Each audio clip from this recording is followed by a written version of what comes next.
'cause I'm the weatherman. Oh, my thunderstrike, ride out the storm, I'm the weatherman.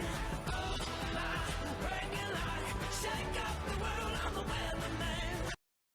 Good evening, ladies and gentlemen. Your Past Forecast is live here, doing another Meet the Org series. This is where we get out to meet all the orgs of Stanton and give them a chance to introduce themselves to you, talk about themselves, and to basically just, well, you'll see as we go. Tonight we have Dogs of War. Citizen, if you not only tell us about yourself, tell us your org name. Well, it's good to be here. Thanks for having me. As he said, my name's Dogs of War. I am the CEO of Trauma Dynamics. We are basically a startup at the moment, quickly growing though. Combat medical org. Um, I got the idea to start it. I was a UEE Army veteran. Uh, Became a citizen paramedic afterwards. Kind of just bounced around, um, doing contract work. Ended up on ArcCorp with those guys. And I just discovered that healthcare from the UEE subsidized mega corporations was extremely bureaucratic, left a lot to be desired, and then independent contractors almost had nothing at all if their parent organization did not provide it, which a lot of them try to cut cost corners, and what they do provide is nothing. So I decided I would try and do something about it, especially for the people out there that may or may not have obtained a crime stat during the course of their work. They get even less medical rescues than the rest of us do. So that's where we come in. Basically, you go down, doesn't matter how or why. If you call us, we'll be there. We'll pick you up, get you healed up and on your way. Interesting, and you're the CEO. Correct. As well as the lead paramedic at the moment. I got a pretty good team with me, but we're still small, so I'm kind of everything at the moment. So, is everyone on your team former UE military? I would say that about half of us are former military. We've got a couple guys that came from other medical industries, and then pretty much everyone else is learning with us as we go. Well, so we've interviewed pirates, we've interviewed mercenaries, we've interviewed industrialists, miners. Would you consider yourself more of a medical mercenary? If somebody needs assistance, as long as they can pay the bill. I'd say that's a pretty accurate statement. So, and you say what prompted you to do this was the fact that being a UE military vet yourself, you saw a gap in medical care, not only for military and veterans, but in general corporate care. Is that an accurate statement? Correct. So if you are working for the military, obviously they provide healthcare. If you're working for a mega corporation, a lot of times they provide healthcare. Um, Both of which though are extremely bureaucratic and they cut costs at every possible opportunity. For the independent contractor, the citizen out there by himself, the small groups that can't afford to provide healthcare for all their team members, most of them rely on the UEE like intersystem beacon service, and it's honestly a shit show of like, is anyone going to show up? And if they do show up, are they actually going to help, or are they going to take advantage of my situation for their own personal gains? And so we want to kind of consolidate a lot of those the other independent contractors that run beacons on their own, just so we can provide a more certain, I guess would be the word, a more certain outcome for the independent contractors out there that are utilizing the beacon service when they need it. Interesting. So instead of wondering which agency is going to show up, it's Or if more, any will show up at all. or if it'd be a pirate. Correct. So we're going to throw something out because we've seen this happen in our tours, which is why when we go out, we carry a chief medical officer. but we also go armed. Uh, are your medics armed? Absolutely. We are combat medics with an emphasis on the combat. We roll heavy. We have responded to griefers that are using the medical beacon for their own personal gain, hoping to ambush, medical personnel. And usually they're just addicts looking for their next quick fix, and they know we carry drugs. But yeah, we roll heavy. Well, and that was our question. If you roll into an ambush, uh, are your medics willing to pull the trigger as well as pull the med pin? Yep. When we arrive on scene, we have the client's name that contracted us to take the med beacon. Everyone else on scene is considered to be a hostile target unless there's irrefutable evidence that they are not, and we act accordingly. We so kind of a break from our normal way of doing this. We are training our intern. His name is Intern Blair. He's on comms with us. Intern Blair, you have something for us. Intern Blair. Okay, well, uh, Yep. Hello. Hello. there he is. Yep. Hey, I apologize for that. Quick comms and interjection there. Dogs of War. Yes, sir. Couple of quick questions for you. And Fast Forecast, thank you so much for allowing me to ask these questions. I guess the first one that I have for you, Dogs of War, is you said you roll hard into every situation as a medical group and a medical contractor, correct? Correct. Or as often as we can. Sometimes just like I said, we're a smaller org, so sometimes we're spread out responding to multiple beacons, and we can't get the whole crew to one single beacon because we're spread apart. But at every opportunity, we are all armed at all times, and usually there's more than one of us showing up. So, with that being said, do you feel that your individuals and your folks that within your organization that are carrying weapons, do you feel like that diminishes your organization's status as a medical group? Do you feel that maybe it might be better for for your staff to not carry weapons, and that would give them maybe as you might say, a moral and tactical high ground within the Stanton system, at least, to say that you are unarmed and you are only providing medical assistance to those that reach out, and perhaps that would offer you some leverage against pirates that are coming in or other bad actors, that you could say that we are unarmed and we are only providing medical assistance to those who ask for it? Or are you contractors that provide medical assistance to the highest bidder? And if that is the case, how do you differentiate yourself between the other contracted medical organizations in the verse currently, such as MedRunner or MedCorp, so on and so forth?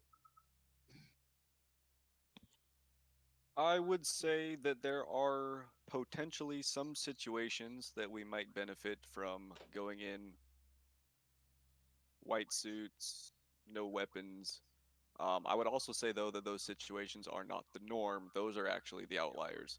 Most situations, we care about the client and their health and safety, and all the client cares about is somebody coming, and when they get here, will they be able to do the job? And if we bring all the gear all the time, that gives us usually a better ability to complete the rescue. As for your, Sir, if I may, you are still medical services for the highest bidder. You are not doctors or uh, medical personnel that will help any individual, regardless of credits or standing. You will still just only provide medical assistance to your contractor. I'd say it's a mix of both.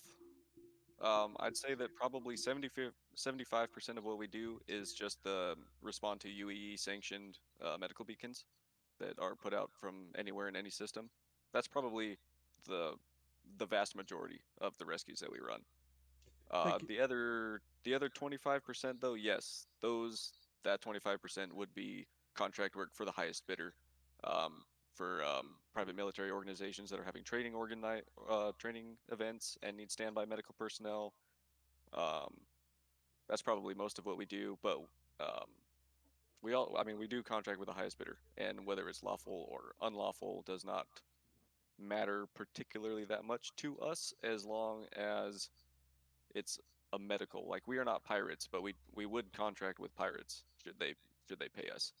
Thank you, intern. And well, I think, and forgive me, forecast, but I feel It's- like my question here is, would your staff still provide medical assistance to individuals that assailed uh, your clients?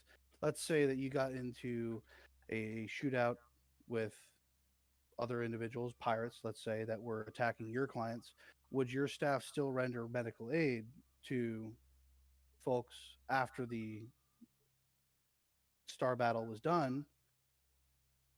Do your staff still handle or stand by a a medical Hippocratic oath? oath. Yeah, Well, okay, I see where you're going with this. And again, it kind of depends on are the they situation. are they true medics? Or are they true doctors or true Thank, folks that stand by that? thank you, intern. Let him answer. So everybody in the organization is a licensed medical professional, regardless of their background. As for the way we operate, if it is a combat zone with known belligerents, we will not take contracts from either side. We are a neutral organization. However, if we go into a situation to pick up one specific individual or group of individuals that require services, and there are other individuals on site that are hostile to us or our clients, they are threats, and we make sure that we pick up our client, and whatever happens to the threats is no longer our problem once our clients are safe and we are off scene. Oh, So in that's short, you're not medical professionals then. You're medical contractors. You're mercenaries then. medical mercenaries. That's the way we. Thank you, intern Blair. Uh, dogs, we thank you for taking his call. So what he was getting at, dogs, if we may, sum up his point, and which you hit on yourself, because we feel it was going in kind of a circle. Whenever you engage in a contract, um, if there are belligerents, you're there to perform a service, and that service is rendered to the one who has your contract. It wouldn't do anyone any good if you're just picking everyone up and burning resources. If you Correct. if you pick up the guy who shot your boss, you know who's going to pay the bill. Correct. So that medical We mercenary we are is a for-profit organization. well, Let's say you're that in we're a Stanton. for-profit organization. Yes, you're in Stanton.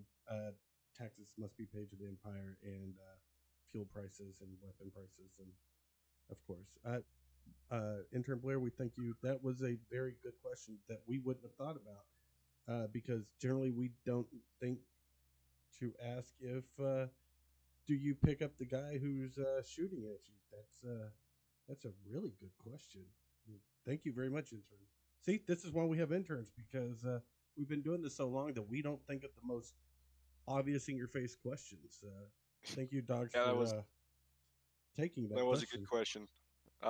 To sum it up succinctly, let's just say that at Trauma Dynamics we can knock them down or pick them up. We don't do both. That you know what? That we'll talk to you about your motto after this. So you said you're a small organization. We're going to move to the recruitment part. What are you looking for in a recruit? Veterans, obviously, we have a big preference for veterans. We also have a big preference for people that have come from some other medical industry, private sector, military medics, corporate, doesn't really matter. But experience is always valued. As for the personality of those said individuals, we require them to be professional. Um, we are providing a medical service, so we want to make sure that the client's health and safety at the end of whatever rescue we're on is. I mean, that's the priority. Absolutely no collecting bounties on clients if they have one.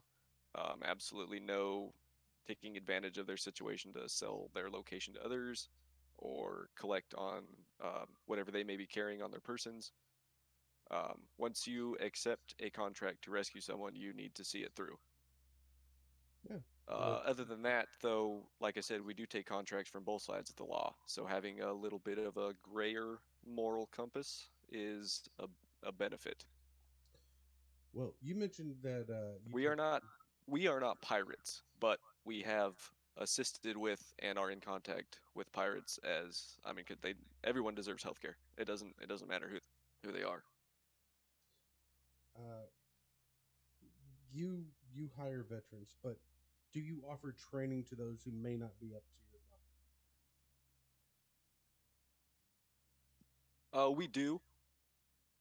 It is um somewhat informal. It's we don't have like a dedicated school or program that we put them through. We just kind of be like, hey man, like you want to run some rescues with us? Hop in the Cuddy Reds jumpsuit. Let's go run some rescues and kind of show them the tips of the trade on the way. But so far, most of the applicants that we've had have come from either a military or paramilitary or medical profession, so they kind of already know what the deal is. And then we just kind of inboard them to the way our org runs rescues. And usually, I mean, everyone's been a pretty good fit so far. Well, so since you are a for-profit organization, what is the split among your members? Say, So far, sorry, please.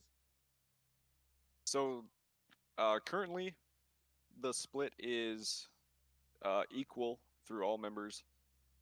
We have a rank structure, but it's more of a formality for organizational purposes and less so an authoritative rank structure. Obviously, as we grow and we have multiple teams running multiple rescues, multiple team leaders, the rank will become more defined.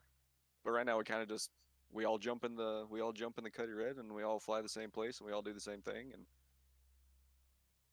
I'm usually the team leader for all the current rescues. And as for pay, I usually I'm sitting on a pretty good nest egg from some previous investments. So usually I just the UE beacons pay very little. So usually I just let my guys take that. Okay. Well, how would someone sign up? We do have an RSI page, Robert Space Industries. They host a large social network that almost every organization in the verse is a part of. You can find us there. Um, yeah, what's our short code? So Traumadyne, trauma, the word trauma, and then the DYN from Dynamics. You can find us under rsi/org/Traumadyne, and then if you're watching this video at a later date, there will be a Discord link. Okay. What are your future goals as an org? Mostly to keep doing what you're doing, just keep growing. Like I said, RSI hosts almost every org in the verse if you want to go look them up. And if you do a search for trauma specifically or medical in general, you'll notice that there are dozens and dozens and dozens of organizations that are individuals just out there running rescues on their own, teams of 2, teams of 3. We want to provide a spot to allow all of those folks to run rescues as more of a cohesive team, cohesive unit, and that will end up providing better services to our clients. We'll have more resources to provide more rescues, be in more places at the same time.